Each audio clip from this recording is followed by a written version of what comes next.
First of all, let's have a look. There is some young activists from a school, I think in Porirua, who are off to Parliament to talk about school lunches.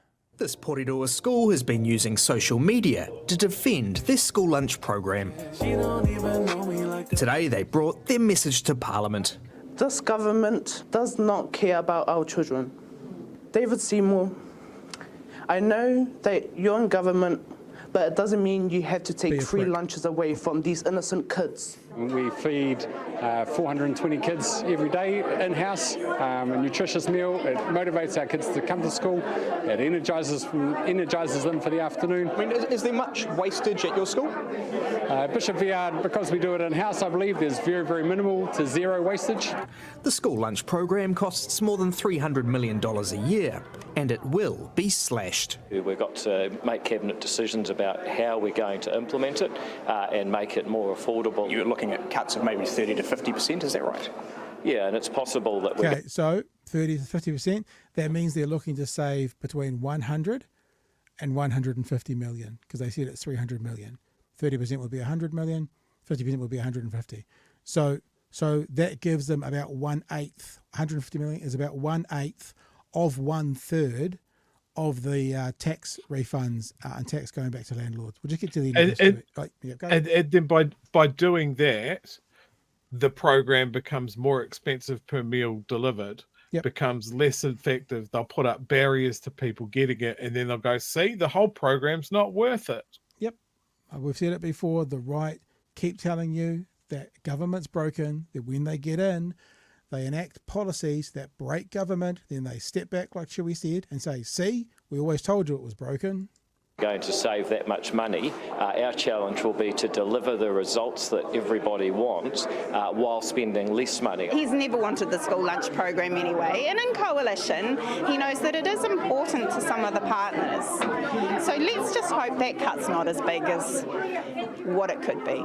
This Christchurch social worker is hearing from many parents in need and thinks the program should be extended. I'm seeing a massive increase on people needing help for food, their children not being able to attend school, and a lot of shame and embarrassment for these parents not being able to have enough food to send their kids to school. Back at Parliament, kids know what's on the line.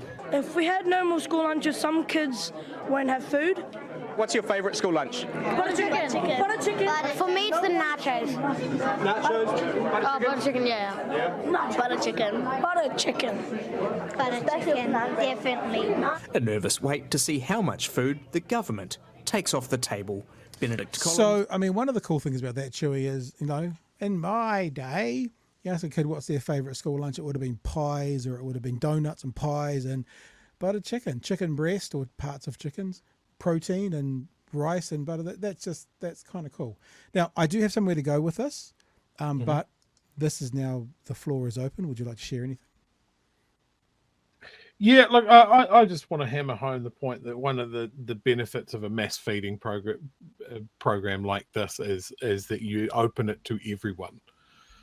It doesn't matter whether they're wealthy kids or poor kids, that sort of thing. You don't want to put a barrier in a school that points at a student and goes, that student is poor.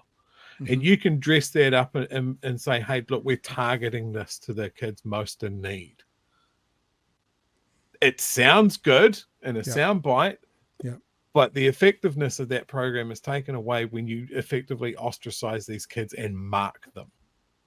Yeah, and it'll be the kids who are kind of on the slight side of, like, if there's a middle ground, right, and you're feeding everyone, then all of the kids that are really struggling and need it the most get it, and others do as well. If you start bringing cuts and lines in, what they'll do is there'll be ones that sit sort of in that middle third that really do kind of need it, but they aren't kind of the bottom third, and they'll get caught up in missing out, and then those ones will be the ones who are impacted. And it's often, I don't know if it's a philosophy of the left, it's certainly my philosophy, and I've probably said it before on the show, that I would always err towards giving stuff to someone who might not need it rather than taking it away from someone who might need it. Like, I'd rather include 10% of people who don't need it than to take it away from 10% of people who might need it, even though the bottom 30% are still getting it. And this government seems to be about, we want to find where that line is for the absolute need, and that means if you're in that kind of the bottom third, yes, but then if you're in that middle third, that, you know, half of them, so we're going to cut them out because they're not the ones most in need. Remember, when he says most in need, that might mean that I'm being silly for effect, but the children, the 100 children in New Zealand who need it most, if they gave it to those people, they could claim we're giving it to the most in need. But hang on, there's like 20,000 who need it. But yeah, but the most in need are getting it. So it's all weasel words, and it's slimy. It's really slimy. And it does come back to do with, I don't give a fuck how many times we say this, is if they weren't giving money back to landlords, there'd be $3 billion more to be able to deal with it. And on that note, I'm going to play you this clip. This clip is Jazz Thornton. Jazz Thornton is a fairly spectacular human being. She's a mental health advocate. I don't want to get too much into her story because I'll mangle it, but basically she was a teenager who was in desperate need of help because of her mental health. You know, attempted to take her own life, I think, on several times. And the turning point for her, and I'm pretty sure this is what it is, but she tried to take her own life in a tree, and a female officer was holding her legs to take the weight off her neck so she wouldn't die. That's the point that Jazz got to. And from there, you know, she's been able, and she's a young New Zealander there, and most of all, I think she won Dancing with the Stars. But she has a spectacular, she's got what I guess we'd call the mana to speak on mental health, like not many people have in New Zealand. From A, being there, to B, going through it, to C, and I'm always careful about saying coming out the other end, because, you know, I talk about addiction, that the addiction is always in the car park doing press ups, but, you know, to a point right now where they're looking back and they're helping others. Now, she is talking last week about this idea of shutting down the Suicide Help Prevention Office. And it does tie into what we're talking about, because she makes a pretty compelling statement last week about tax breaks and taking money away from these kinds of offices. And the reason it ties in is the exact point. The money that this government is choosing to spend and the money that they're taking away, whether it's school lunches or whether it's the Suicide Prevention Office, which I think they've actually said it's going to stay, but at this point it was still up in the air. And I just want to play you some of this, okay? You'll get a vibe. The Suicide Prevention Office is so important. It tells every single person that is struggling with suicide that they matter. And I've had a lot to do with them in regards to identifying people that are at risk, contagion. There's a whole bunch of stuff that other sectors just aren't aware of or aren't on top of. And we have literally worked so closely with them in trying to help make sure that we are preventing and then not just in the aftermath of it. Because it came about after a review in 2019, and obviously they saw lots of gaps, particularly within the public service, and this has been driving a whole lot of different change, so everyone's on board. So can you explain maybe what they do? Do you know what the Suicide Prevention Office does? Well, they're kind of, I guess, overarching everything in regards to being able to see and identify where there might be clusters. They're able to see trends. They're able to understand people that are at risk. Recently, we were seeing a social media kind of cluster that was happening and having to identify, okay, who's at risk? How do we contact them? Contacting in with the local officers and the suicide prevention coordinators on the ground who understand what's happening, so that there's a big kind of overarching thing and it's not just everyone's detached, because that's where the issues and where people fall through the cracks. The Minister didn't know about this at all. Are you surprised? Yes, I'm very surprised. I think wholeheartedly, and I'll say this very blatantly, that Christopher Luxon, if you and your office decide to shut down the Suicide Prevention Office, you are saying that every single person that is suicidal is worth less than your tax cuts. That's what it is. You're saying that they don't matter. You're saying that their lives don't matter. This is an office that is so important, that is dedicated to saving people's lives in an epidemic that we know is one of our biggest killers in this country. They campaigned quite a lot on this. They campaigned on, we're going to create New Zealand's first ever Minister for Mental Health, and this is the first thing that they do. I mean, I feel like it's for show. I think a lot of people like to think of mental health as depression, anxiety, the kind of maybe at the earlier stages. We don't like to think of it as the fact that people are actively taking their lives, and we need to be 100% focusing on those early prevention skills. But right now, people are taking their lives, and we need to have those kinds of officers that are aware of that and that are able to take those steps to stop it. So are you saying people's lives will pay for tax cuts? That's essentially how you're saying the government's... If this office gets cut, yes. What? Jesus. Yep.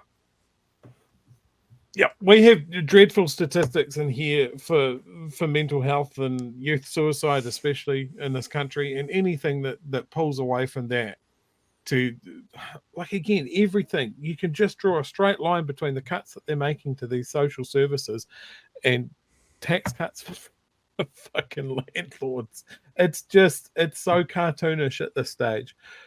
Taking away lunches for kids, taking away something that can identify clusters of suicides. And like, as someone that grew up in a reasonably smallish town, I can tell you the ripples of a suicide. Yeah. In a community like that, in a place like a school, it's devastating. I must admit, I didn't know what that office did, but her description of looking for these patterns is just so important. But yes, that's the thing. They are putting, like Brooke Van Velden said, that we put too high a price on human life during the COVID thing. It's an Excel spreadsheet. It's someone's P&L, their profit and loss statement, versus the worth of a human life. I've watched this clip 3 or 4 times to get ready for tonight, and right now I feel angrier than I felt any other time I watched it. I guess when I'm prepping, I'm kind of getting stuff ready for tonight. I'm going to show you this, and we'll show this. And now that I actually sat, listened to it again, I'm this. Even though this has sort of been, it appears has been turned over, we could go on some pithy kind of attack on the government going, hang on, but you said you wouldn't interfere with the CEOs and now you're interfering, so is it hands on, hands off? The truth is, I feel like saying this is why I sit on the left in politics, because this is the kind of evil, vindictive, money-grubbing, focus on the bottom line, come hell or high water, costing people's lives, that the right do. Whether it's making kids unhealthier by taking away school lunches, whether it's potentially it was at that point shutting down an office that's going to lead to more people killing themselves. I am, we've said this before. Mr. Luxon, if you open the door to some of these people and to some of these policies, whatever breaks, you own.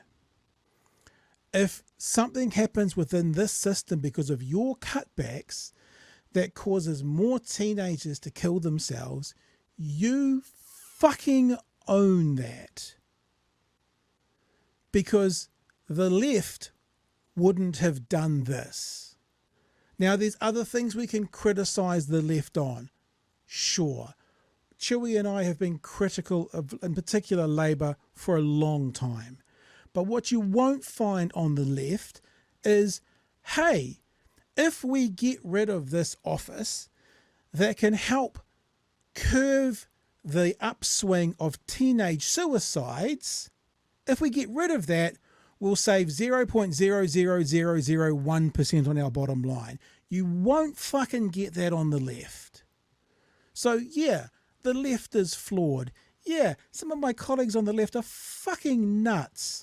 But they're not evil, vindictive, looking to slam and put their knee on the neck of the vulnerable for the sake of a fucking dollar or two. And that's why I sit on the left. And that's why I will fight hammer and tooth with people on the right who basically are supporting money over minors, cash over kids. It's just fucking evil. It's fucking evil. But remember, we want to be a shit hot small nation. We just don't want to invest in the people that are in it. Mm. Yeah. Like yeah. I would like if someone said, "Hey, look, there's no tax relief for you this year, but here's all the things that your tax are buying."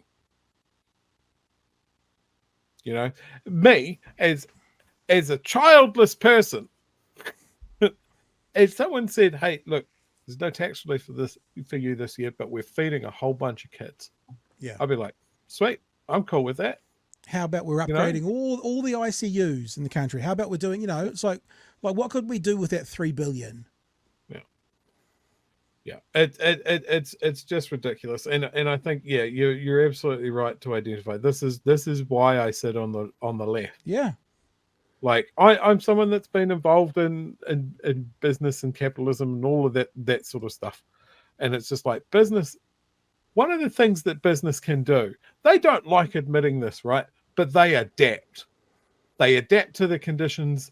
They adapt to the rule set that they're given. They'll bitch and moan, but they'll still do it because it's still profitable. Yeah. But what like I saw an incredibly insensitive comment in the chat there just before, so do you agree that it's the parents' responsibility to feed the kids? Fucking of course. But the follow-up question to that is, what if they can't? Well, it's not even, but what if they so can't? You let the kids starve? Yeah, but what that person will be saying is it's their fault. Well, what are they doing? Spending their money on like tobacco and alcohol. What about spending it on rent? That if you're living in Auckland might be $1,000 a week, and you might only have just enough to cover the rent and power, and not much left for food. What about for that reason? The kids have got to suffer the sins of their parents, or the sins of the landlord. We start the cycle of poverty and deprivation again, and we know that these kids that aren't engaged in schools, that are hungry all the time, that are from a dysfunctional family, they're just in that. Then they're just in that. We're not going to help them out at all. We're not going to try and put them on a better trajectory than their parents are. We're not going to give them the skills that their parents perhaps lack. We're not going to give them better opportunities than what their parents had. We just leave them there. This is why I sit on the left. Yeah. This is why I'm biased. Yeah. Because it's people before profits. This country is made of people. It's not made of business. Business is made of people. The country is made of people. Government is made of people. Soylent Green is made of people.